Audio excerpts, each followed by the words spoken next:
ẹ káàbọ̀ sí oríkọ̀ọ́ni ẹ wo ẹ jẹ́ ká farabalẹ̀ ṣe rí fídíò sẹ́ẹ̀ wò lọ yìí a máa play fún yín níbi tí wọ́n ti tú pẹ̀rẹ̀pẹ̀rẹ̀ àṣírí gbogbo bó ṣe ń lọ pátápátá ẹ ti mọ̀ wípé táwọn bá ti rí báyà wa kì í sọ ètò àbá sọ gan ayẹpa ti ṣe wádìí kúlẹ̀kúlẹ̀ pé ṣó ti tọ́ ní ọ̀rọ̀ yìí kó tó di pé àmú wá sórí kànnì fún ẹ̀yin olólùfẹ́ wa láti máa jẹ ìgbádùn gbogbo bó ṣe ń lọ lágbo òṣèré ìwọ́n tó bá ti subscribe bóyá subscribe kó lè túbọ̀ máa jẹ ìgbádùn gbogbo bó ṣe ń lọ pátápátá lágbo òṣèré bóyá ká sojú abẹ́ǹkó bóyá. They are now lodging them in hotel in Lagos State. Hotel in Lagos State ni wọ́n ti check out yẹn. So they are now lodging them in big hotels, big things ni mo like. Yan. Ẹ ò rí iṣẹ́ Olúwa for my life ginginging. Nígbà tá à ń sọ fún yín ẹ̀ ń bú wa gbòǹgbò big things ni mo like yẹn.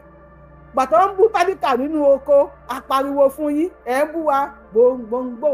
Ó ti rí big hotel ni wọ́n lọ́ọ̀jì wọn sí yẹn. Ilẹ̀ ti mọ́ wọn ti check out. Táwọn èèyàn pariwo lé wọn lórí sí wọn gbé eré. Ta ló lọ́ọ̀jì wọn sóòtẹ́? Who lodged them for hotel? Gbogbo ẹ̀yin ọkùnrin wa akọ ajé abìnrin àrè lẹ́sẹ̀. Ẹ fẹ́ lọ sáré ṣe short time. Ẹ̀yin ìyá náà ẹ fẹ́ sáré lọ ṣe short time. Àwọn ẹlẹ́gbẹ́ tí wọ́n ń bọ́ta nínú hòtẹ́ẹ̀lì yẹn o. They are checking out. Wọ́n check out nínú hòtẹ́ẹ̀lì. Làwọn ayé rí wọn, wọ́n pariwo lé wọn lórí ni wọ́n gbé eré.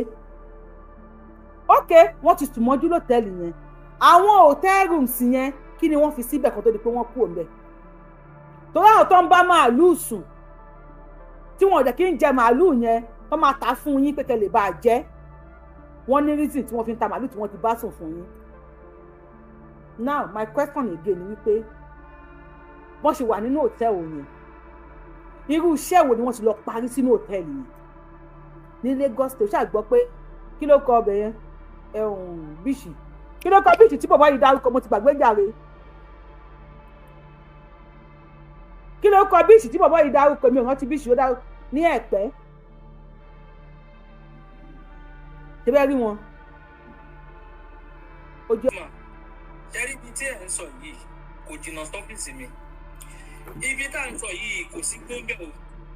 àìná. Lẹ́yìn ìwọ́kọ̀ gbogbo ohun tẹ́ ń sọ yẹn bíṣì ni o. Bíṣì wà lọ́wọ́ ọ̀tún, ọ̀sà wà lọ́wọ́ òsì. Ní tó ti mú báńdíìtì débẹ̀ ẹ má jẹ́ nkúrọ̀ fún yín Nàìjíríà ti tán.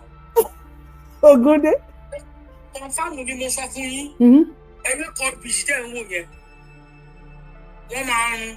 Àwọn olówó yẹn ó ti dá báyìí àsìkò tó báyìí wọ́n fẹ́ máa lọ rédí inú gbogbo Lẹ́kì nìyẹn gbogbo ibi tó ń gbé nìyẹn ní tó bá ti mú wọn wọ ẹlẹ́kọ̀ọ́ beach ẹ gbàgbé igbó tó wà ń bẹ̀rẹ̀ òun ṣe gbó tí báńdíìtì lè gbà gbogbo igbó yẹn ọ̀tún ọ̀sà wà lọ́wọ́ òsì òkun wà lọ́wọ́ ọ̀tún ibi tó wà yẹn lòkun wà ibi tí wọ́n ti mú wọn ibẹ̀ lòkun wà apá kejì lọ̀sà wà tó ń bọ́ náà fẹ́ gbà ń bẹ̀ tó bá já sọ́tún tó láwọn rìn sósì òkun àtọ̀sà náà ń lọ kó sí.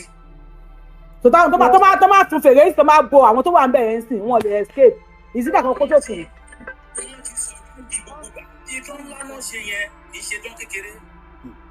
ìjọba ń gbọ́ ìdán ńlá ó ti wọ́n sì ń gbé bóyá wọ́n fẹ́ máa gbé speedboat wọlé àbí wọ́n fẹ́ máa gbé speedboat gba orí omi torí gbogbo ibi tó ńlá jù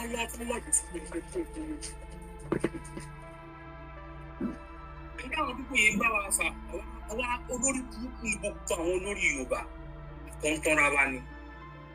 Múra sílẹ̀ rárá wọ́n ti pa wá fún ẹgbọ́n tí wọ́n ń tú nínú báàgì àwọn pípọ̀ yẹn ládàá tàbí kì í sí ìfara ló kọ̀. Ó dà. Owó tó wọ́n ló fi rìn. Mò ń bọ̀ màá tún ṣó àwọn ìyá wọn fún yín àwọn ìyá àwọn tó wá operate ní Lagos State wọ́n tún kó àwọn mọ́mì wọn dání pẹ̀lú kàlà lọ́wọ́ ọ̀nà tó jẹ́ kàlà bàbí kan sí kọ́mọ wọ́n tún kó kàlà wọlé sí Lagos State pẹ̀lú àwọn àtàwọn ìyá wọn.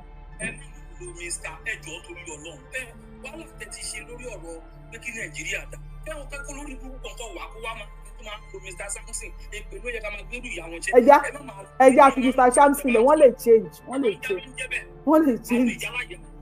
change Mr. Adéyẹkẹ bá gbọ́ sókè àbí Mr. ajá Fatai bá gbó sókè wọ́n lè padà change ẹ má yẹ ká bú wọ́n lè padà change Mr. Fatai ṣe wà ń bẹ̀ big things ni mo like yẹn ẹ̀rí jẹ́ ọlọ́run fọmọ àṣọ fún yín ẹ bú mi ẹlẹ́lẹ́wọ́n nílẹ̀ oníkáìtọ́ǹgì wo mo ti di monitoring speed gbogbo ẹni tẹ́ bú mi gbà yẹn ojoojúmọ́ báyìí mo nípa TikTok ẹ bá gbó sókè lórí fóònù ẹ̀ ní dààmú o.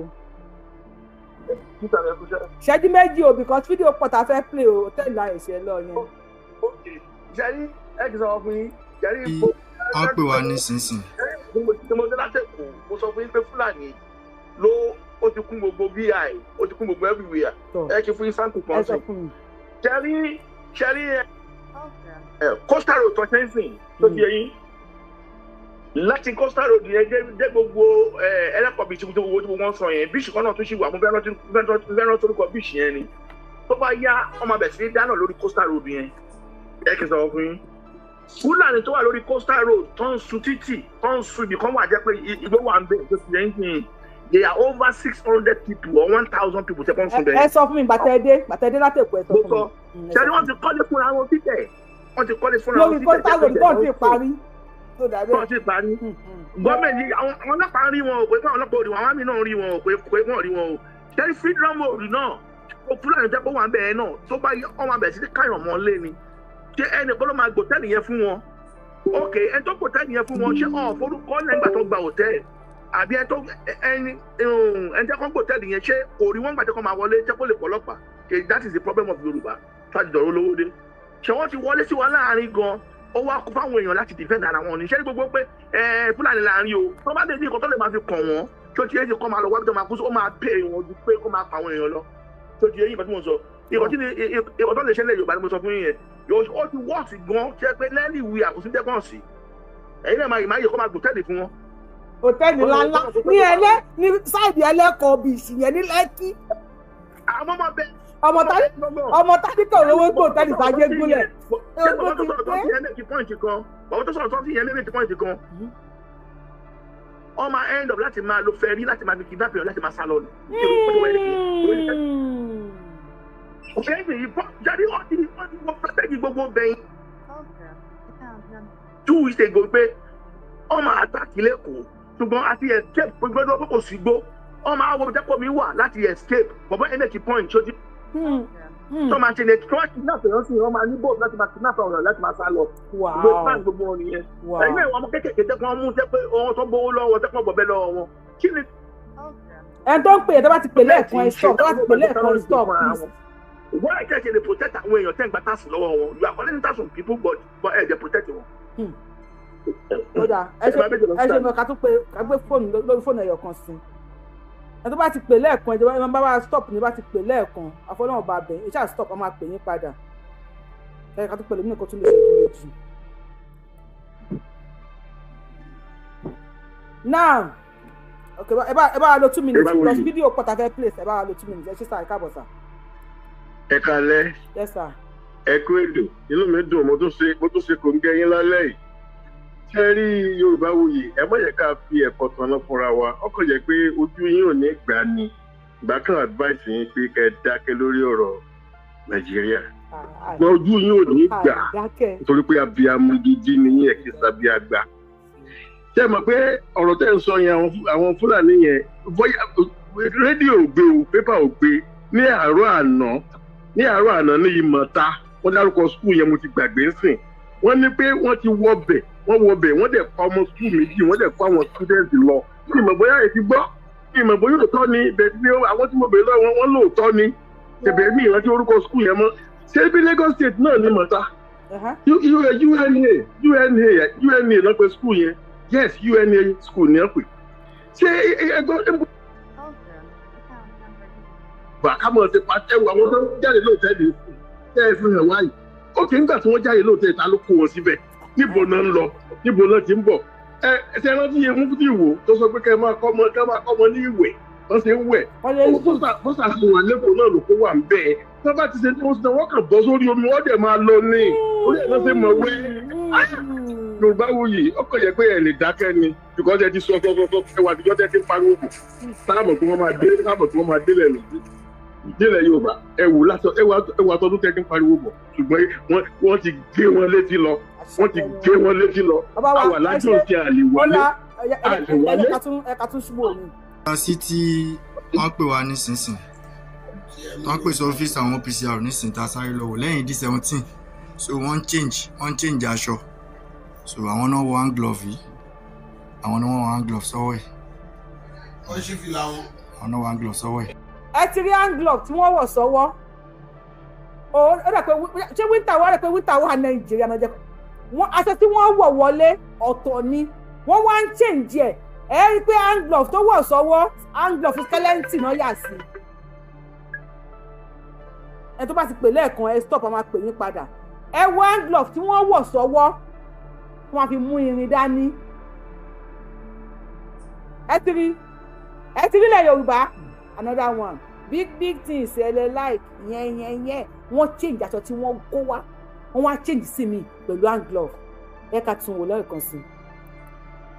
sí tí wọ́n pè wá nísinsìn wọ́n pè sí ọ́fíìsì àwọn OPCR nísinsìn tá a sáré lọ́wọ́ lẹ́yìn D17 so wọ́n change aṣọ so àwọn náà wọ hand glove yìí àwọn náà wọ hand glove sọ́wọ́ ẹ̀. wọ́n ṣì fi làwọn.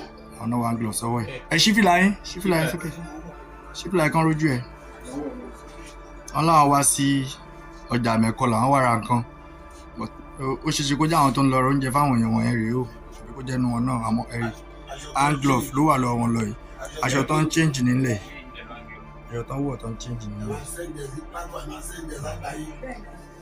wọ́n ní ẹ bá wa send ẹ̀ sáàpàdé wọ́n ní ẹ bá wa ṣẹ́yìn tẹ̀tẹ̀ lè turn up tẹ̀lé like show lè máa send ẹ̀ wọ́n ní ẹ bá wa send ẹ̀ sí àgbáyé ìmọ̀ta nìyẹn now kí n play ọkàn sí ká dúró for now. wọ́n bá a dé o. báyìí ó wà lórí TikTok o wọ́n send TikTok page ẹ̀ sí mi this is Lagos State ó wà tọ́lẹ̀ yẹ kí n pin ẹ̀ báyìí ó wà lórí TikTok o wọ́n send TikTok page ẹ̀ sí mi Èkó lélẹ́yìn báraká máa ya lù wọ́n gbé odidi bọ́ọ̀sì wọnú Èkó wọ́n tún lápò ara wọn ṣé wọ́n ẹ̀ṣẹ̀ ń bọ̀ ni ṣé kìí kan ti wà nínú Èkó tẹ́lẹ̀ wọ́n ń lọ fún operation níbì kan ni èmi ò mọ̀ mi ìnáno mo ti sọ èdè mo fẹ́ sọ before today láti 2020 láti sọ èmi fún yín 2020 láti sọ 2026 fún yín appreciate wa sọ̀rọ̀ ó wà lórí TikTok o ẹ lọ wo lórí TikTok mo fi kí wọ́n send TikTok ẹ̀ sí mi mo fi síbì kan àwọn tó máa ń flaunt owó tó máa ń show ransom lórí TikTok ni òun náà mú Lagos State yìí òun ni wọ́n mú nínú Lagos State yìí bó la fẹ́ ságbà ibo la fẹ́ ságbà ẹ wojú ẹ̀ àwọn tó ń náwó lórí TikTok ni bàbá yẹn send kí ni TikTok page ẹ̀ sí mi tí mo dẹ̀ lọ wò ó mẹ́ tí mo bá bó la fi tí wọ́n kọ́ lọ sí ọ́fíìsì yẹn hand glove tó fi sọ́wọ́ àti hand glove tẹ́lẹ̀ yìí lò ẹ bá mi wo méjèèjì síra wọn ẹ tó ń pè yẹn stop àti gbèyàn méjì àti gbèyàn méjì tì ẹ bá mi wo hand glove yẹn síra wọn.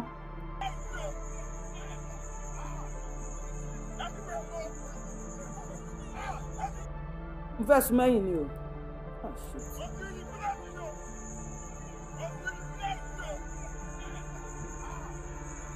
o ti rí búlẹ̀tì ni o ti rí búlẹ̀tì wọ́n ti kó búlẹ̀tì rè pé kókó lè kónkó. ẹ wọ hand glove yẹn mo ti pin ẹ̀ pàmò mo ti pọ̀ sí ẹ̀ ẹ wọ hand glove tó wọ̀ tó fọwọ́ ń bò àti tí mo show fún yín lọ́dọ̀ àwọn OPC jẹ́rìí pé the same hand glove ni kò sí wàhálà ogun ti dé ogun olóró tí wọ́n gbé dání bàbá Adéyẹmí bára gbóhùn sókè ẹ wo gbogbo ogun olóró tí wọ́n gbé dání àti àìsí àti kólóòsì àti gbogbo ẹ̀ wọ́n ti fa nǹkan tọ́nà ṣe máa ń pààyàn tí wọn ò ní mọ̀ pa wọn ń pààyàn wọ́n ti mú nǹkan yó a kò pa anybody wọn ò ní rí bí ẹni pé wọ́n ṣe máa ń rẹ́rìn tó máa ń pààyàn ẹ bá gbóhùn sókè ẹ kú lédè àsìkò yìí.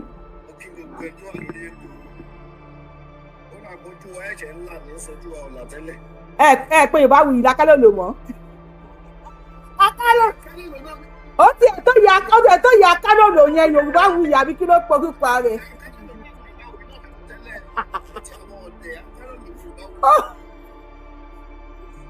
ẹ bá wa gbọ́n lókè sà.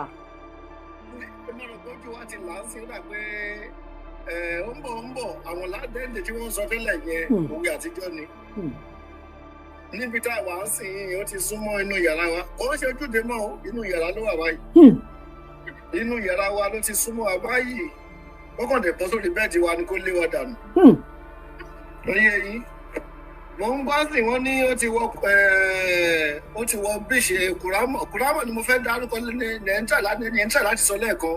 kùrámọ̀ bíṣe náà wà mí bíi no lẹ́kì bàbá mi ọ̀tẹ́ bá mi kọ́ àwọn náà gẹ̀ẹ́tì ẹ bá sọ̀rọ̀ yìí là ń gbọ́ yìí sà. ẹlẹ́kọ̀ọ́ beach God bless you.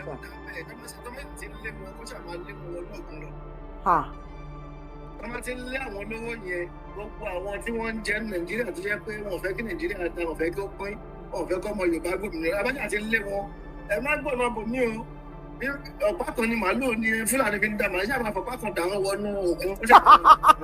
àwọn bàbá wa mà níwọ̀n. bàbá wa ìgbàlá ti ń sọ fún àwọn bàbá wa láti bàá ń kọ́ àwọn ṣẹ́rí àwọn òyìnbó tí àwọn òyìnbó fi dàbẹ́ ni pé bóyá a máa sọ pé àwọn òyìnbó ní respect ni tí àgbàlagbà wọn bá ṣe mistake tó bá sọ tó bá gbọ́ wọ́n là nígi lẹ́yìn ọ̀run a mọ̀ pé nǹkan tó ń kọ́ lọ́n sọ òótọ́ ọ̀rọ̀ ni wọ́n sọ. oyè yìí láti sọ àtúnṣe jẹ́ pé a máa sọ pé òyìnbó ní respect òyìnbó ní kinní kan wọ́n ní respect ṣùgbọ́n tó bá dójú ẹ̀ àwọn bọ́ìsì wọn á jẹ́ kọ́ mọ̀. Àyìnkẹ́ thank you for the gift ẹ ṣé mo dúpẹ́ à ń gbọ́ yín sà. ó ti wá ṣẹlẹ̀ ń sìn yín. ẹlẹ́kọ̀ọ́ àdáhùn. ìkànnì mò ń wò lórí kinní ń sìn yín mo fẹ́ post ẹ̀ bàbá gan wọ́n lọ bí 30,000 wọ́n lọ bí 20 tí wọ́n kó gbogbo ẹ̀ dání. ọmọ Yorùbá ṣe níbi tó wá dé ń sìn yín tó ta bá ní ká sọ̀rọ̀ sí wa ní kinní àfa ẹgbẹ́ Kùránì o kírísítẹ́nì ẹgbẹ́ Bíbélì o ẹ̀yẹ alábàláyé bá kógun bọ́ta o ká fọwọ́sowọ́pọ̀ ó ti dójú ẹ̀ báyìí. ti dójú ẹ̀ sẹ́yìn. ẹnìkan ló lè ṣe ẹnìkan náà lè ṣe ẹ jẹ́ àmúkúrò. àwọn àáfàá sọ pé àwọn ò fẹ́ olóògùn kó gbà wọn kalẹ̀ tó bá ti dádùúgbò àwọn àáfàá. wọ́n lè fẹ́ ṣe báwọn náà ló ń pa wá. tó bá ti dádùúgbò àwọn àáfàá ẹ̀yin olóògùn tó bá wà ń bẹ́ẹ̀ má jáde. ṣe báwọn àáfàá náà ló ń pa wá. wọ́n ṣe bọ́ àáfàá àfọwọ́kùn ẹnu sọ torí àwọn kinní burúkú tá à ń sọ yìí ṣe lórúkọ Jésù ló ń pè àbí lórúkọ Ògún ṣe bẹ́ẹ̀ láwọn akọbalù ni wọ́n ń pè àbí àwọn afáà náà ló ń kọ́ wà afáà tó bá fẹ́ bínú kó bínú afáà tó bá fẹ́ forí sọlẹ̀ kó forí sọlẹ̀ òdodo là ń sọ ìgbà tá a ti ń sọ tẹ́ ẹ ń ṣe ìwàásù wèrè ẹ̀ ń rán wá sí àdúgbò báwo la ṣe ń pè é lèmọ́mù ní apá afáà ní apá. ànábì ní apá.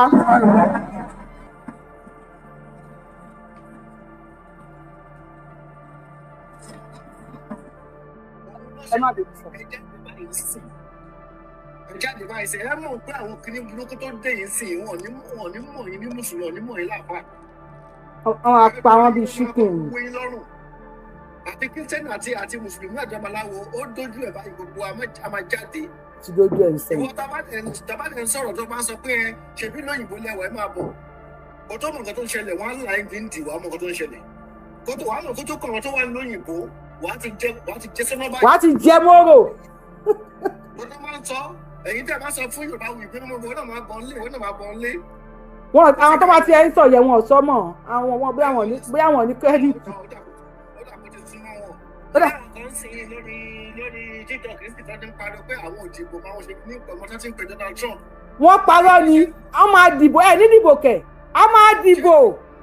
ṣé Donald Trump tẹ́ ń pè yẹn ṣé kò ní wá kó ìsọ́sìsì yín mọ́ kò ní wá kó ìsọ́sìsì yín mọ́. a máa dìbò ẹ̀ ní dìbò kẹ̀ a máa dìbò. nígbà táwọn pariwo à ń sọ dàbẹ́ ni pé bóyá àwọn aláìlóyìnbó yìí gan àwọn ló ń dá wà láàlẹ̀ àwọn ló ń ṣe kíní kan àwọn ló ń ṣẹlẹ̀ yìí sí ṣé àdá wà láàlẹ̀ báyìí sí.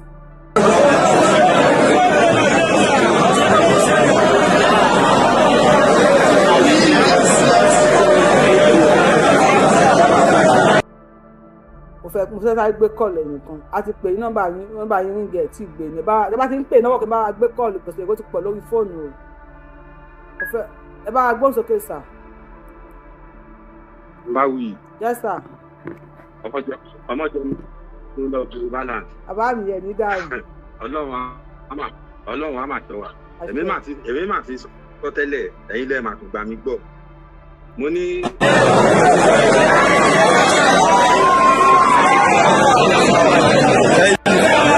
Ẹni ìṣẹ́lẹ̀ kẹ́ ina yin ka kai.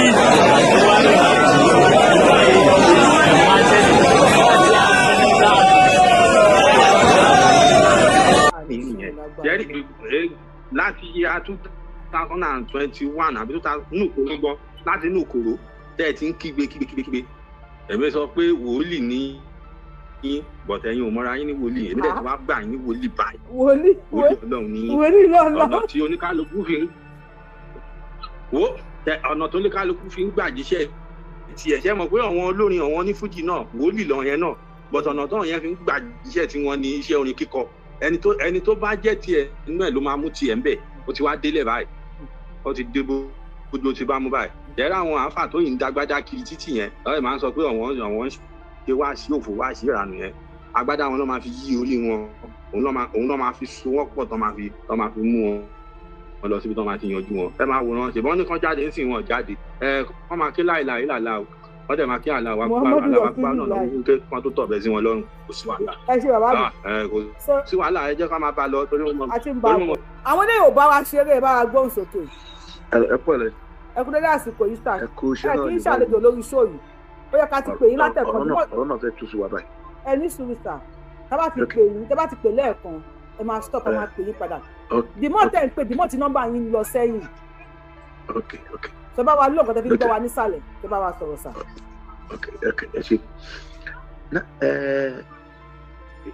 a ti ń rí gbogbo nǹkan tẹ̀ ń sọ everybody ti rí gbogbo tẹ̀ ń sọ sí ṣùgbọ́n gbogbo àwọn leaders wa lẹ́kọ̀ọ́ àwọn ibẹ̀ ní gbogbo wọn lọ jókòó sí vi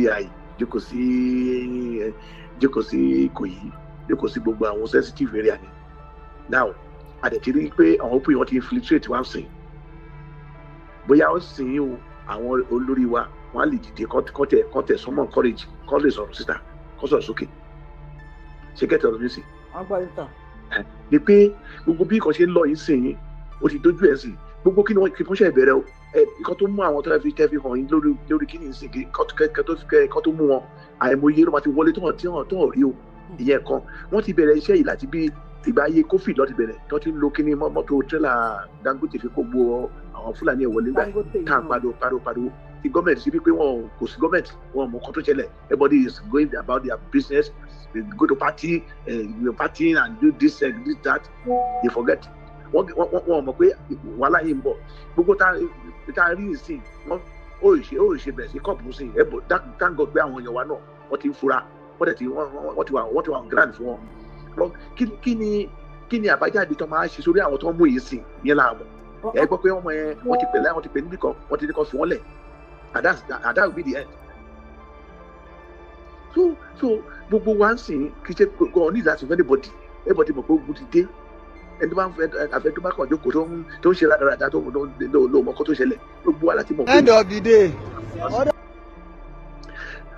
nísìnyí gbogbo nooks and training gbogbo ìgbà tí èèyàn kan máa rìn tẹ́ máa lọ tẹ́ máa láwọn kan tán nílé tán lẹ́kọ̀ọ́ tó ń fúnra wọn jọ síbì kan tí police ò lè arrest wọn tí àwọn security ò lè sọ̀rọ̀ ẹ kò hàn nílé nobody can identify where they live nobody know their family nobody know whether they have job or what thing wọ́n kàn wá bí kan so gbogbo wa ti àti máa ti mọ̀ pé gọ́ọ̀mẹ̀ntì gan àwọn tó ń sọ pé wọ́n ṣe olórí wa wọn ready for everybody because ìlú tó lajú you must have an identified place o kò lè máa rìn káàkiri lábẹ́ bíríjì kó lọ máa hide lábẹ́ tẹ́ǹtì kan kó lọ sọ pé ibẹ̀ lè gbé don't identify anybody and you see ìgbà tó bá bẹ̀rẹ̀ sí ká àwọn olówó wa mọ́lẹ̀ ní vi mọ́ gbogbo Lẹ́kì area mọ́ gbogbo àwọn area yẹn bí àwọn orí wa pé everybody has set wọ́n lè mọ̀ pé wàhálà ti dé torí àwọn boys yẹn wọ́n ò ní spare anybody that's the fact wọn ò ní spare anybody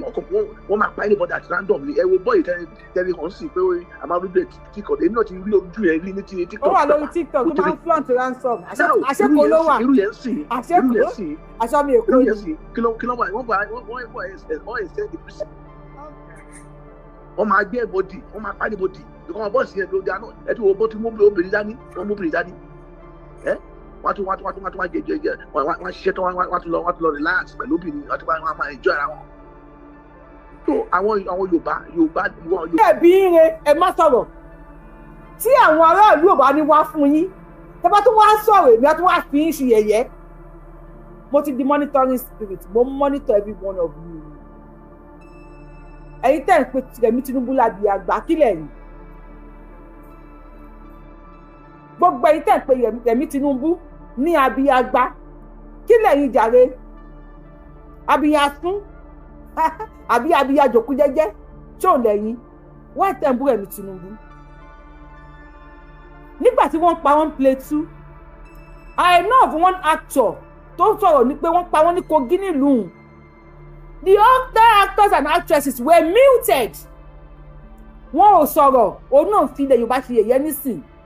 Ṣé Plateau tiẹ̀ nílò ó dà Plateau kí ní ẹ̀wà mi bọ̀ ṣe bàbá yín gbé jáde.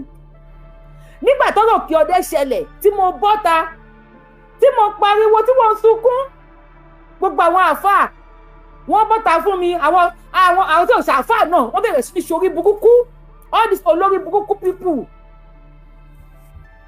Káàkó bẹ̀rẹ̀ láti 2023 ẹ̀dá ẹ̀ṣẹ̀ wọlé káàbọ̀ wọ́n ti mú Fúlàní bandit lótẹ́ẹ̀lì o gbogbo ẹ̀ń tẹ̀ kí n sunlé tẹ máa ń gbóbìnrin káàkiri ẹ̀yin obìnrin ọkọ tó bá ti jí gbé lótẹ́ẹ̀lì ẹ má lọ gbà kalẹ̀ wàláì ẹ̀yin obìnrin mo support yín ẹni ọkọ tó bá ti jí gbé lótẹ́ẹ̀lì ẹ má lọ gbà kalẹ̀ o fún wọn báwọn bandit lọ bandit in Lagos hotel aside fún àwọn tí wọ́n mú pé wọ́n mú wọn láàrin títì o a máa ṣọ́ àwọn yẹn náà àwọn tó ti wá hòtẹ́ẹ̀lì wọ́n ń check out báyìí làwọn ọmọ Yorùbá lọ pàdé wọn pé Fúlàní check out ní ẹ̀yin apájá abirin ààrẹ lẹ́sẹ̀ ẹ̀yin ọkùnrin tẹ máa rìn kiri tó máa gbé yín àwo yín lọ ni àwo lọ ni. God bless you, Mr. Asisi Apasisi. Ẹ ṣeun. Wọ́n ní Rẹ̀mí Tinubu doesn't have any power. She should not say anything. Does Trump wife and the president's kids,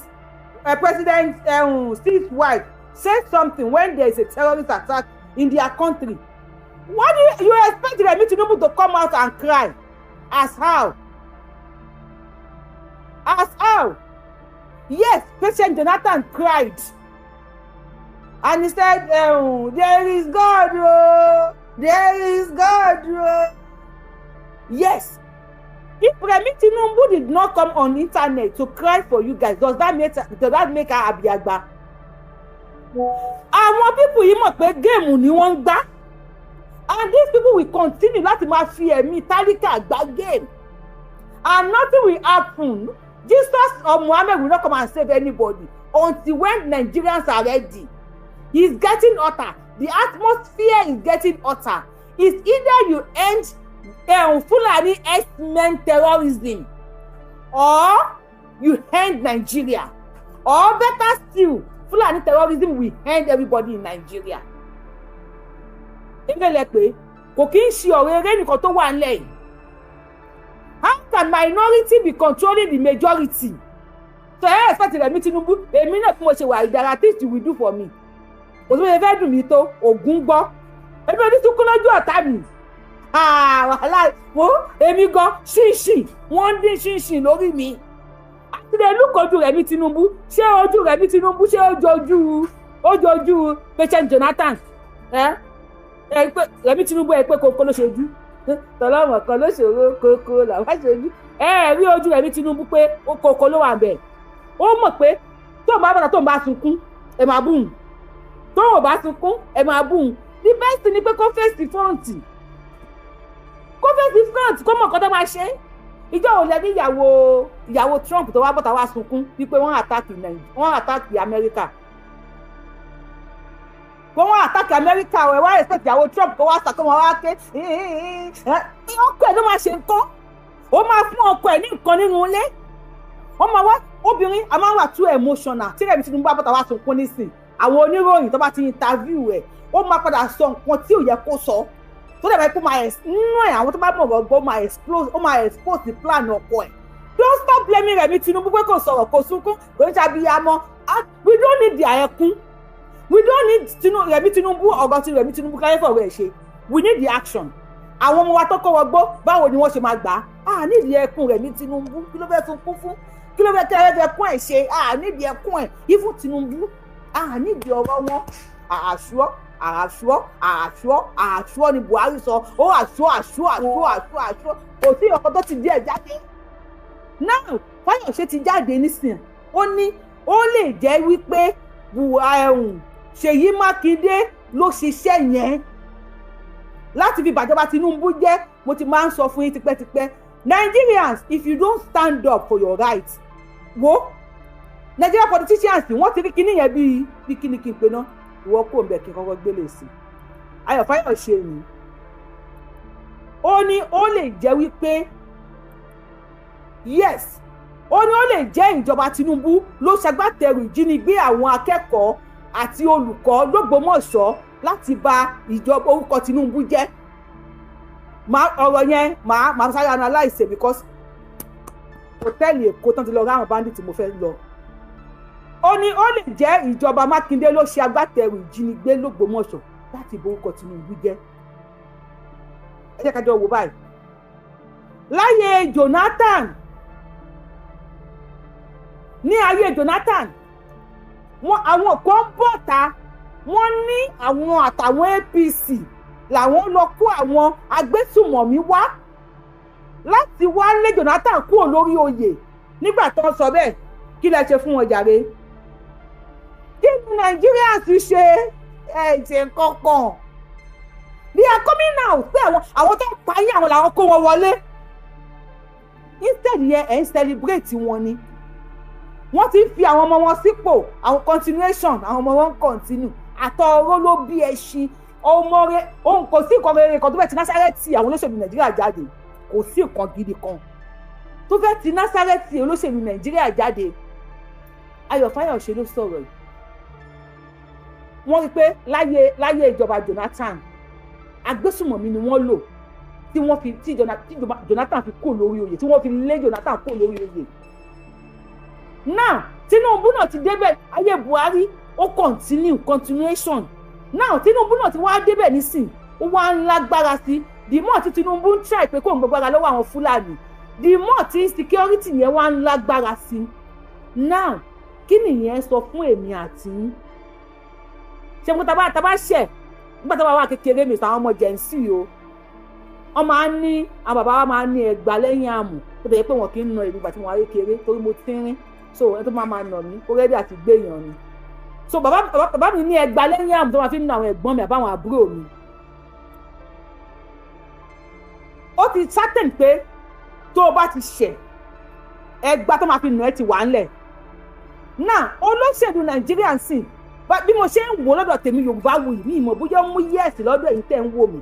Ó ti certain wípé tí ẹnìkan bá wà ń bẹ̀ tí wọ́n bá fẹ́ kó kúrò ń bẹ̀ forcefully as in Tinubu must go tẹ́ pariwo tó bá fẹ́ kó ń bẹ̀ forcefully wọ́n láti gbé àwọn ọmọ yín àwọn ọmọ wa àwọn ọkọ wa àwọn tíṣà wa àwọn ọjọ́ ọ̀la ilẹ̀ Yorùbá wọ́n láti gbé wọn lọ pa àbí kí wọ́n lọ gbé wọn pamọ́. They have seen this as ẹgbà táwọn bàbá máa fi ń nà wá ẹgbà ẹ̀yìn àmù tó máa fi ń nà wá. So anybody tó bá fẹ́ débẹ̀ ní sí bá fẹ́ kẹ́nìkan kú ọ̀bẹ ó gbọ́dọ̀ kó àwọn kan wọlé kó máa kó àwọn kan kò dẹ̀ ní jọ́mọ lóhùn náà máa kó wọn àjọmọ tádìkà ni wọ́n máa kó kò sọ́dọ̀ tádìkà ò ní sọ̀rọ̀ kan. Nígbà tí wọ́n wọ òkè ọdẹ tí wọ́n bòǹbà òkè ọdẹ tí wọ́n lọ pa àwọn ọdẹ lókè ọdẹ tí mo bọ́ta tí mo bẹ̀rẹ̀ sí ní pariwo tí mo Abdulrasaki gọ́vùnà Kwara tí mo gùn wọ́n lé pè tí mo ní mi sọ bẹ́ẹ̀ mo ní tí mo pè ní Abdulramanu ẹni àánú.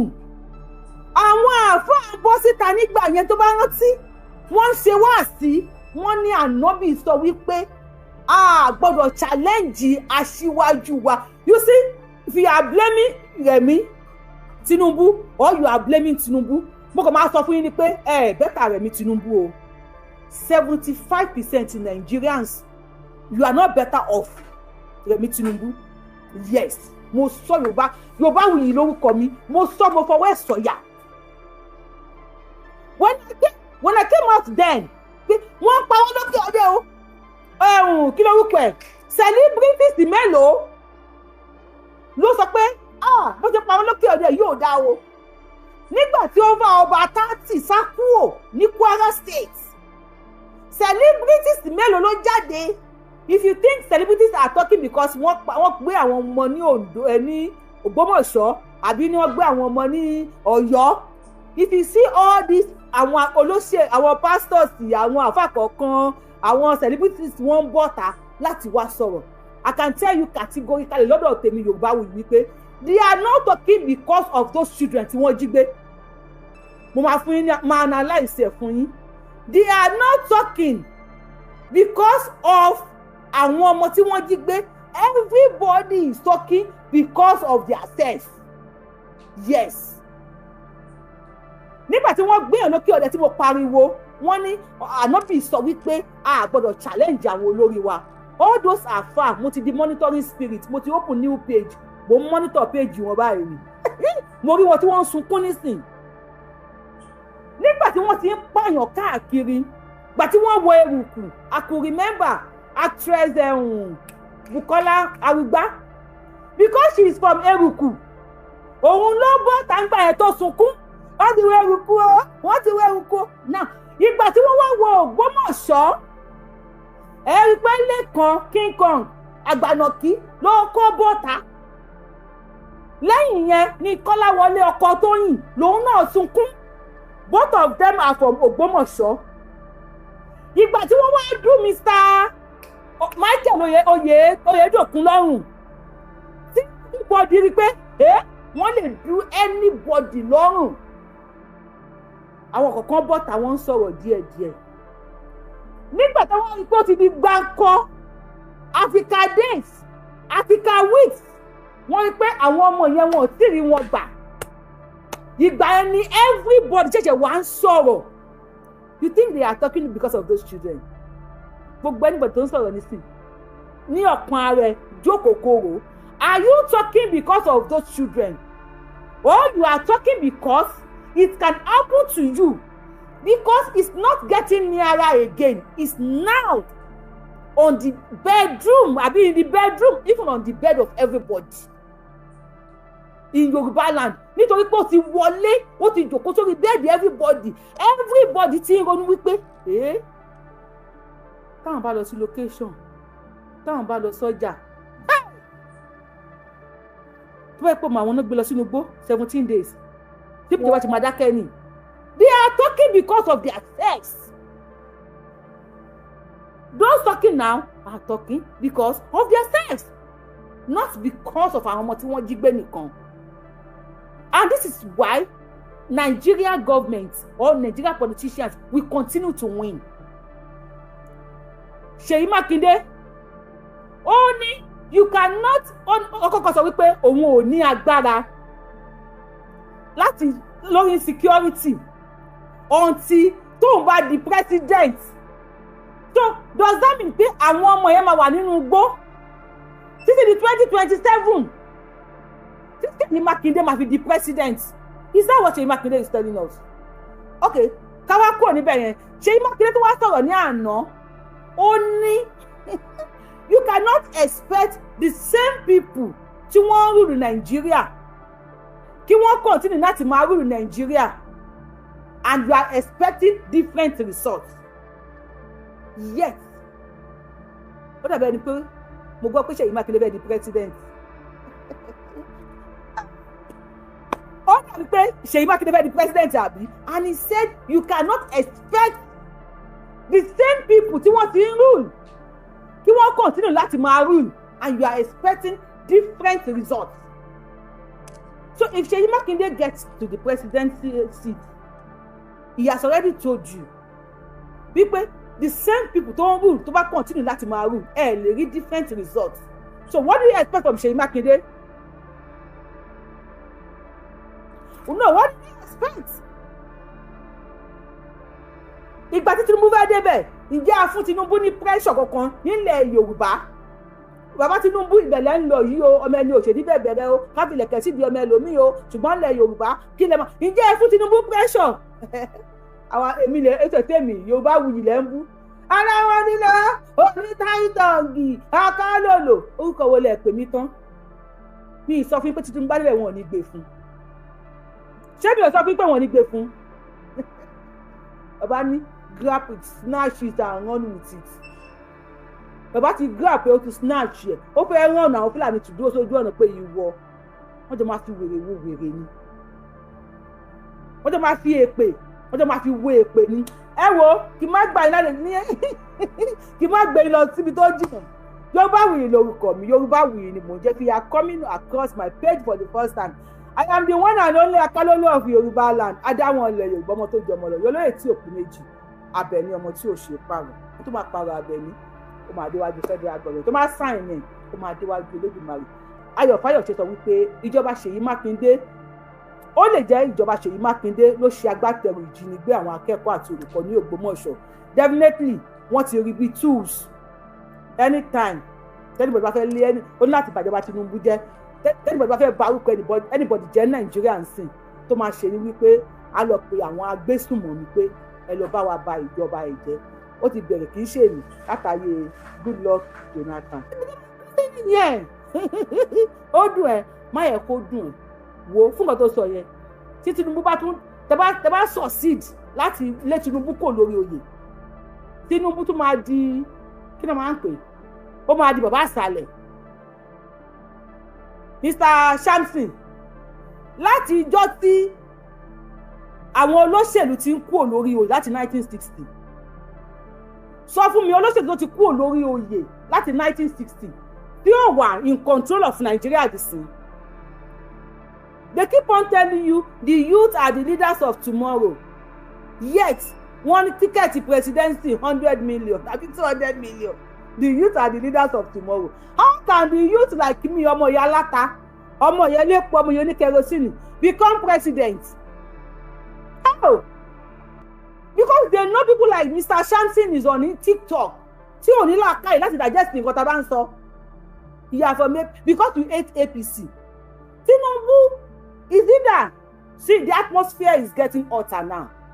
It's either Tinubu will continue his 8 years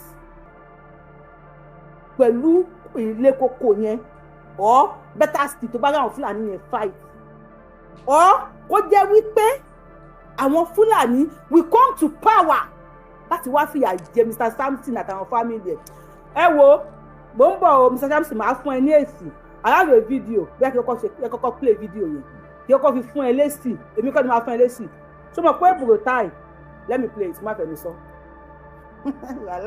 Mr. Samson me like my buying Olori page me sorry for me using that word for you but you cannot use that Olori buku word for me ìyá èèyàn kan ni mi grandma àwọn kan so if you are so stupid tí ìyá ẹ̀ ò bá kọ́ ẹ nílé mi fẹ́ bú ẹ bẹ̀ tí ìyá ẹ̀ ò bá kọ́ ẹ nílé tó bá wá sórí page Yorùbáwùyí kó fi ọpọlọ kalẹ̀ we talk to intelligent people on this page only and the ẹni tí ò wà intelligent tó ready àti learn. Now look at one thing that has particularly angered Nigerians is the level of impunity. You see bandits record videos, they show their faces, they even make calls, sometimes they live stream. In the Oyo case, we saw videos emerging. This is Burutai, General Burutai. Tó jẹ́ pé ní ìgbà tiẹ̀ chief of defence and family staff àbí àwọn ọmọ máa ń pè wọ́n kọ́ ni. Láyé ìgbà Buhari olóyè kó defend Nàìjíríà. Láyé ìgbà Buhari èèyàn mélòó ni wọ́n ń pa nígbà yẹn. Now òun ló padà wá nísìn tó máa fún wa ní solution. Nigerians abeg mona think ẹ jókòó kẹrò. Nigeria is not a country tí wọ́n ṣe pé kó ṣiṣẹ́. No, Nigeria will only work for some people. And who are those people? The people in power. Not for me, ọmọ tálíkà. Not for Mr. Samson, ọmọ tálíkà. It can only work for people in power. Tí Buhari bá ti kú òun sì máa ṣèjọba o Gowon ó wà ńbẹ̀ ó ti wà ní ìjọba dìsí wọn ò tí ì bí ẹ tí Buhari ti wà nípò ní Nàìjíríà àkùnmẹ́rẹ̀ ní 1972 kọ́ ló di kinní kan ní Nàìjíríà mi tẹ̀wọ́n tí wọ́n tó di 1972 16 how many years ni yẹn 54 years yọkò ní ọjọ́ orí Buhari 20 làwọn Buhari wà tí wọ́n ti ń control Nàìjíríà 20 làwọn Babangida 30 20 ni wọ́n wà àwọn Gowon 20 30 ni wọ́n wà àwọn Agbóni Ironsi 20 30 ni gbogbo wọn wà tí wọ́n ti ń control àwọn Ọbásanjọ́ 20 30 ni wọ́n wà tí wọ́n ti ń control Nigeria and they are still controlling Nigeria till now they will keep on controlling Nigeria kò sí nǹkan kan tó fẹ́ ṣẹlẹ̀ Jésù ò lè gba anybody Muhammed ò lè gba anybody until you guys are ready to gba yourself nobody tó máa gbà yín nobody now ní ayé Buratai àbí Buratai ni wọ́n gbé olóyè Sunday Adéyẹmọ náà lọ sí olóyè Sunday Adéyẹmọ Ìgbòho ṣá ṣé ẹ rántí kéèsì Buratai pẹ̀lú Sunday Ìgbòho kí ni Sunday Ìgbòho ṣe láyé ìgbà Buratai tí wọ́n ní kó lọ pa mọ́lé Mr. Shamsi are you there láyé ìgbà Buratai tẹ̀ ń wò yìí kí ni Sunday Ìgbòho ṣe tí wọ́n ní kó lọ pa mọ́lé mọ iye ìgbà tí Sunday Ìgbòho lò lẹ́yìn odi ọmọ Buratai mélòó ọmọ Ọbásanjọ́ mélòó ló bọ̀tà tó wá bú Sunday Ìgbòho ṣe bẹ́ẹ̀ ọmọ tálíkà yóò lè bú Sunday Ìgbòho nígbà tí yorùbá wù yín pariwo gbà yín tí mo pariwo fún yín pé Nàìjíríà ò lè ṣiṣẹ́ bàbá Tinubu ẹjọ́ kọ́lẹ̀ ẹni òṣèlú bẹ́ẹ̀ bẹ̀rẹ̀ kábìlẹ̀ kẹsí nísìnyí làpálàpá ti mú everybody nídìí kúrú náà ti jẹ̀dí anybody ojú everybody ti ń bọ́ what are you telling me this is Buratai talking èyí lélẹ́yìn wọ́n sẹ́ndí ẹ̀ sí mi bàbá Buratai ṣọ́ọ̀ṣà ṣàlẹ̀ general Buratai ó fojú wa hàn èèmọ̀ àwa tá à ń pariwo fún òmìnira ilẹ̀ Yorùbá òun ojú rí ẹnu kò gbọ́dọ̀ sọ ẹnu kò gbọ́dọ̀ sọ ẹnu kò gbọ́dọ̀ sọ torí owó íńtánẹ́ẹ̀tì ohun tójú wa rí ẹnu wa ò lè sọ Buratai sọ́ọ́lẹ̀ o ọlọ́run bá wa san yín lẹ́san sà may Elédùmarè reward you accordingly sà may Elédùmarè ọlọ́run ọba reward you and your generation sà àṣẹ ọlọ́run bá wa san yín lẹ́san ọlọ́run bá wa san yín lẹ́san torí pé a present nǹkan tó ṣẹlẹ̀ lẹ́nìí kó má bàa we are the people that saw today ní àná ohun tó ṣẹlẹ̀ lẹ́nìí kó má bàa ṣẹlẹ̀ lánàá ẹ mú tẹ́gbójú wa rí yes sir àwọn náà bá wa tún Nàìjíríà tó ń sìn wọ́n ti pé Ọbásanjọ́ náà ó wà lára àwọn tó ń tò Nàìjíríà lọ́wọ́ yìí o ó ti di president rí o ọ̀nà Ṣàngó Ọ̀tà Ọbásanjọ́ ò rí ṣe bàbá Buratai yes sir olórí oko bá olóyè Sunday Ìgbòho ẹ wá wọ ọ̀rẹ́ yín o ọ̀rẹ́ Sunday Ìgbòho ẹ bá wa sọ̀rọ̀ ṣàyẹ̀ṣẹ̀ta thank you sir káàbọ̀. Nigerians is the level of impunity. You see bandits record videos, they show their faces, they even make calls, sometimes they live stream. Olu SNA wọ́n ní 110 online tap please kẹ́mi máa bẹ̀ ìjọba bá tó like iṣẹ́ mi problem ti ń nìyẹn ẹni tí ò bá like mo like kan tí TikTok ṣe sórí page mi sìn àti YouTube ìwọ tó bá tap wọn máa já ẹ dànù ní YouTube ìwọ wọn máa rí ẹ bọ́ọ̀lẹ̀ ni àbí kò má rí iṣẹ́ mi wọ́n ti mọ̀ pé ò like iṣẹ́ mi ló ṣe ń wò mí ló ṣe lè like ẹ̀ thank you Olu SN. In the Oyo case, we saw videos emerging from captivity. Why does it appear that criminals can communicate so openly while security agencies still struggle to locate and neutralize them? Well, I don't think they failed to locate. If they can locate ordinary citizens or social media influencers, I don't believe they cannot locate these bandits that found their loot or in court or whatever their activities that they do. But I would not like to say a capacity building challenge, but I think they may have their reasons. But what I know is that there must be capacity building of all the security agencies and continuously.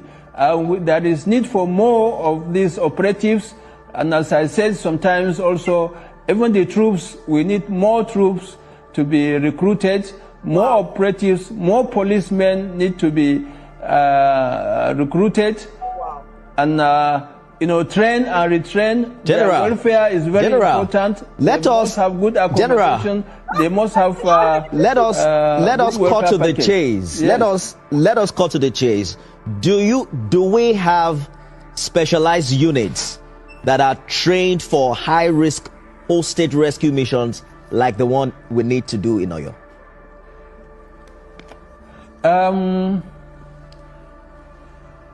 I will not tell you exactly, or I cannot be specific, but in general terms, we have within the military, let me start with the Navy Special Boat Services. They are trained for such rescue missions. Even the Nigerian Army, they have special forces, rescue and VIP protection. They have that capacity, But as I told you, the sensitivity of that type of kidnap and the location and those involved, the danger of collateral damage and so on, may play very important part.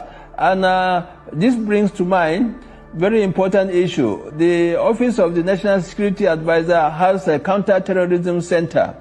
I think the commander there, or the DG there, is a professional, highly strategic. Wàhálà Michelle abáwìyàn ṣe rẹ́rìn lórí TikTok yìí.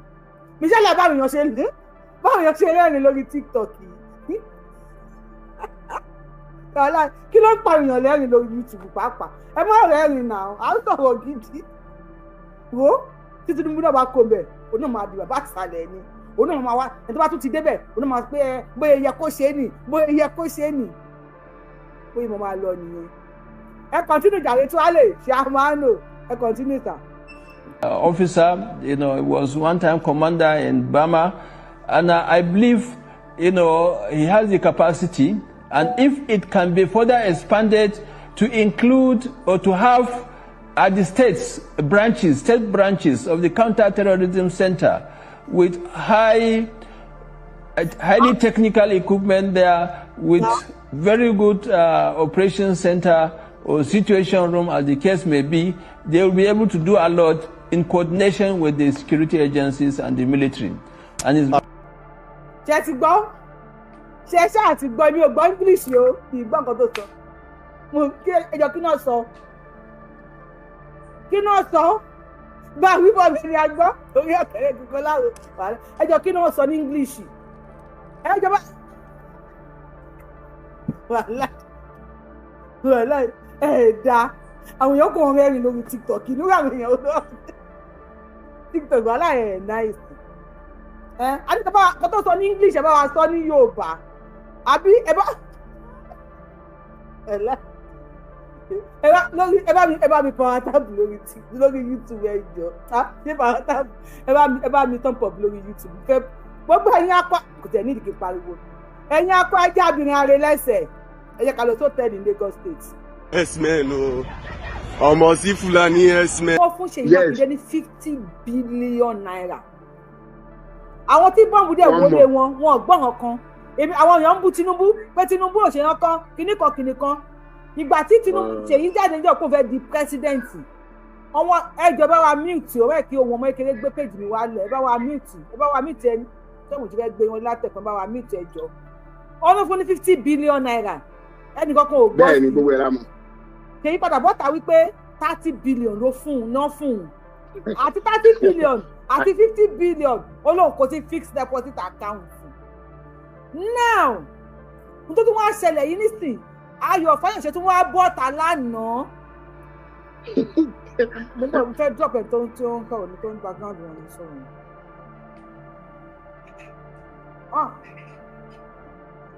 mo ń gbọ́ yín ẹ̀yà mi àgbẹ̀yọ̀ tí mo fẹ́ bẹ̀rẹ̀ sí pọ̀. ẹ̀yin kọ́ ẹ má bìí bí mọ́tà ẹ̀ tún kíní sẹ́ẹ̀lì kí n gbé yín wọlé ọ̀tọ̀ bẹ́ẹ̀ tó. ẹni. tó Ayọ̀ Fáyọ̀ṣe tí wọ́n bọ́ta láwọn ọmọ gbé sórí péèjì yìí sì ó ní ó lè jẹ́ ìjọba Mákindé ló ṣagbátẹrù ìjínigbé àwọn akẹ́kọ̀ọ́ àti olùkọ́ l'Ógbómọ̀ṣọ́ láti bà orúkọ Tinubu jẹ́ Fáyọ̀ṣe eégún àtiró wọlé èèyàn àtiró jáde ṣé kìí ṣe pé àwọn olóṣèlú Nàìjíríà wọ́n ti wá rí ìjínigbé ibi ẹni wípé tẹ́nìkan bá ti ṣe nǹkan tó bá ti ṣe dáadáa a máa ní kó lọ jíyàn gbé sí lọ́rùn ṣe gbogbo ìṣe lásìkò Jonathan nìyẹn bàbá wa ẹ píìkì láti bẹ̀ á fún yín ní 5 minutes. ok ọ̀run á ràn yín lọ́wọ́ ẹ máa gbọ́ mi ìgbà tí ọ̀rọ̀ Ògbómọ̀ṣọ́ ìṣẹ̀lẹ̀ mo béèrè question kan lórí bíi èmi mo béèrè question lọ́jọ́ ẹ̀ tí mo béèrè pé àwọn ọmọ tó kó lọ ẹ ṣé aircraft náà fi kó wọn lọ ni tẹ bá rántí mo rántí ìgbà yẹn táwọn èèyàn sọ pé tẹ́ni pé kí n máa sọ̀rọ̀ lọ ńgbà yẹn ṣé aircraft náà fi kó wọn lọ a ti gbọ́ intel ti sọ fún wa bí àwọn ọmọ ẹsẹ̀ náà fi ń rìn ọ̀pọ̀lọpọ̀ ẹ̀jẹ̀ náà fi ń rìn kan tó di pé wọ́n wọ kó àwọn èèyàn sọ pé wọ́n rí wọn bọ́ ṣe ń lọ. àwọn ọmọ ọdún kan eré ìwò náà fẹ́ sá àwọn ọmọ ọdún kan tí ọlọ́pàá ò lè ráàdì wọ́n ọ̀pù ní táìmù yẹn. kí ló ṣe tí gọ́fúnà Ọ̀ṣun ṣe wọn ní lẹ́yìn tó máa pe Ìbàdàn wọn ní lẹ́yìn tó máa pe police commissioner Ọ̀yọ́ state ń gbà yẹn gbogbo wa ẹ jẹ́ ká máa mọ̀ bó ṣe lọ wọ́n ní àgbà máa lọ́rọ̀ burúkú níkùnì kì í lọ́rọ̀ burúkú lẹ́nu nǹkan kan ṣẹlẹ̀ mo sọ lọ́jọ́ yẹn pé kò tẹ̀ possible mi ò gbọ́ nǹkan tẹ̀ mi ò gbọ́ yín bẹ́ẹ̀ ó dà pé voice 86.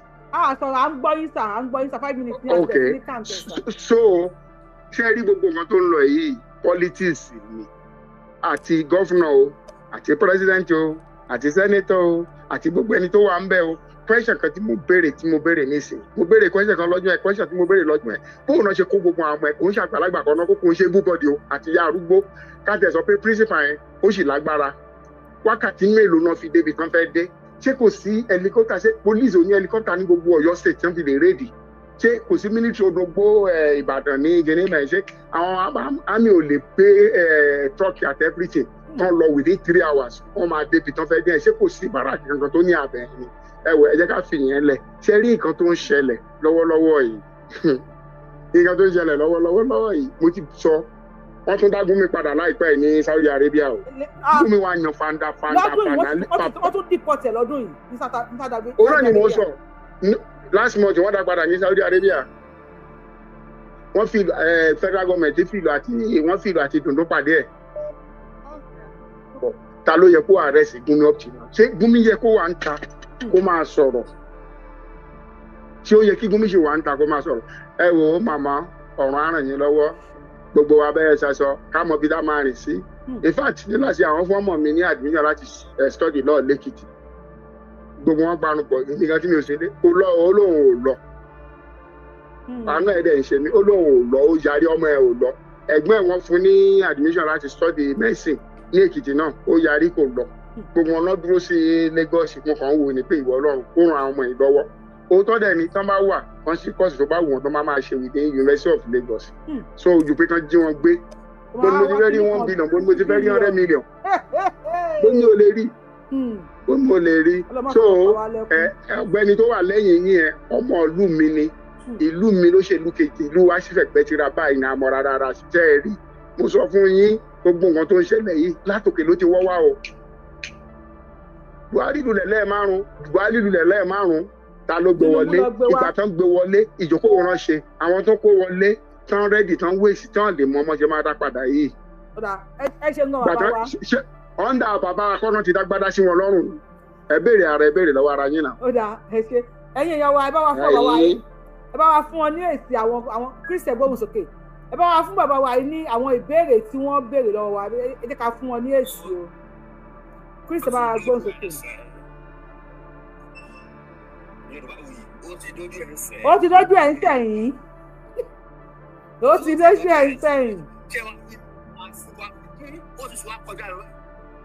àsìkò àti pín ó ti kúrò fún àkọjọ lọ. ṣé rí a lè kí n sìn ká rí solution sí ká legalize ìbọn fún everybody kan lọ ní ìbọn the only solution tí mo rí pé a ní lọ́wọ́ ni. ṣé ló sọ fún mi dẹ̀ láì ẹnu. à ń gbọ́ yín sà à ń gbọ́ yín. kẹ́rin lọ ní ìbọn ní ọwọ́ that's the only solution for now because wọ́n nílé ìwógun ni kò sí nǹkan mọ́ ṣé àwọn tí wọ́n lọ ń lo àwọn bọ́ọ̀sì ẹ̀mú láàárọ̀ yẹn fún àwọn ọlọ́pàá wọ́n ṣe dáadáa ní àdúgbò àgbà fún tábà sí mú olè ìyẹn ní nǹkan á lọ fà lé ọlọ́pàá lọ́wọ́ náà ẹkùn á kó wọn lọ ní ọlọ́pàá lọ́wọ́ clear expect wọ́n fi wọ́n lẹ́nà ọ́ tábà sí nà wọ́n ní nǹkan lọ́wọ́ maybe 3 hours later kan lọ́wọ́ kú ẹ ṣe dáadáa ẹ wá lọ kó wọn lé fún ọlọ́pàá pé wọ́n ti wọlé wọ́n ti ṣe wọ́n ṣe wọlé ni ẹ wo ibi tí wọ́n ti ṣe next month ṣe lọ. ó dà ẹ ṣe ń lọ bá wa adúpẹ́. wọn fún iṣẹ́ ní ìbọn tẹnìkan legalize ẹ̀ kọ́ ni solution. ìbọn yẹn kọ́ ni solution tó bá ní everybody gbé bọ̀ àwọn tí ó ṣe mọ́ ọmọ èèyàn máa ń bínú èèyàn ẹlòmíì ò ní ṣe ẹlòmíì àti advantage pé torí wọn wọ ṣẹ́ẹ̀rì ẹ̀ka gbogbo yẹn lẹ̀ Tinubu náà lórí lè ṣe kínní ó tó jẹ́ pé mi ò mọ wáyé tí máa yẹn ṣe ṣẹ́rí ìgbà tó bá sọjọ́ wà ń bẹ ọba fún ní kọ́ lọ lẹ́kọ̀ọ́ ẹni ìwọ ẹ̀ tí wà lábẹ́. mo ń béèrè question kan lọ́wọ́ yìí ṣùgbọ́n tó wà lórí ètò yìí àwọn Fúlàní tí wọ́n ń check out lótẹ́ẹ̀lì ta ló lọ́ọ̀jì wọn síbẹ̀ fídíò tí mo play táwọn Fúlàní lọ tó yẹ ń jáde lótẹ́ẹ̀lì táwọn ará àdúgbò pariwo tó wọ́n á gbé eré ta ló lọ́ọ̀jì wọn sí hòtẹ́ẹ̀lì ńlá tó wà ní Ẹlẹ́kọ̀ọ́ question yẹn mi tí rẹ̀ ní fún mi lésì mo ń wo comment section látẹ̀kùn bí ààrẹ ní refer sí ààrẹ ní ọ̀kan refer sí ta ló lọ́ọ̀jì àwọn Fúlàní herdsmen sí hòtẹ́ẹ̀lì ta ló lọ́ọ̀jì wọn síbẹ̀ Tinubu ò lè. orúkọ tó máa fi lọ́ọ̀jì orúkọ rẹ̀ ẹ̀ tó ń bá hòtẹ́ẹ̀lì máa ṣàpọ̀ orúkọ náà bó jẹ́ orúkọ Fúlàní bó jẹ́ orúkọ Yorùbá gbé ó yẹ kán ti ṣe investigation yẹn. ta ló máa lọ ṣe.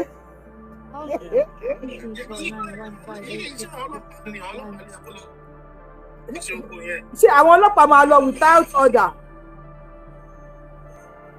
Nàìjíríà àbí ilẹ̀ Yorùbá a ti kó sọ́wọ́ bá ṣe wà yìí àti wọn lè kó sọ́wọ́.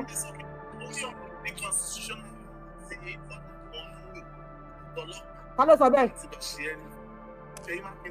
Ṣèyí Mákindé bẹ̀ tó ń gba security vote Ṣèyí Mákindé sọ pé.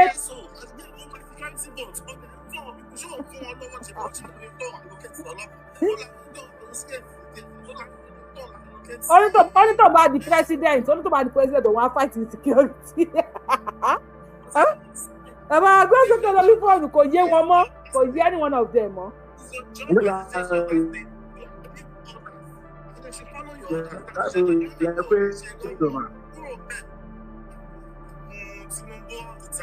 ẹ bá gbé sókè lórí fóònù. Tinubu ti pàṣẹ láti jọ ọkọ tó náà òun náà ti tọwọ́ ẹ̀ bọ kínní tó kò fẹ́ ṣe àwọn nǹkan. ẹ tọrọ nẹ́tíwọ̀kì yóò da bàbá tó wà lórí fóònù à ń gbọ́ yín. bàbá tó wà lórí fóònù. ẹ sọ̀rọ̀ yín ẹ ló 1 minute Mr. Túndé ẹ̀jọ́. ẹ̀yin olólùfẹ́ rẹ̀ wo a ò ní rí jù báyìí lọ ó bá tún ṣe ń lọ báyìí a máa bì í gbọ́ lọ́lọ́kan òjọ̀kan ó dàbọ̀.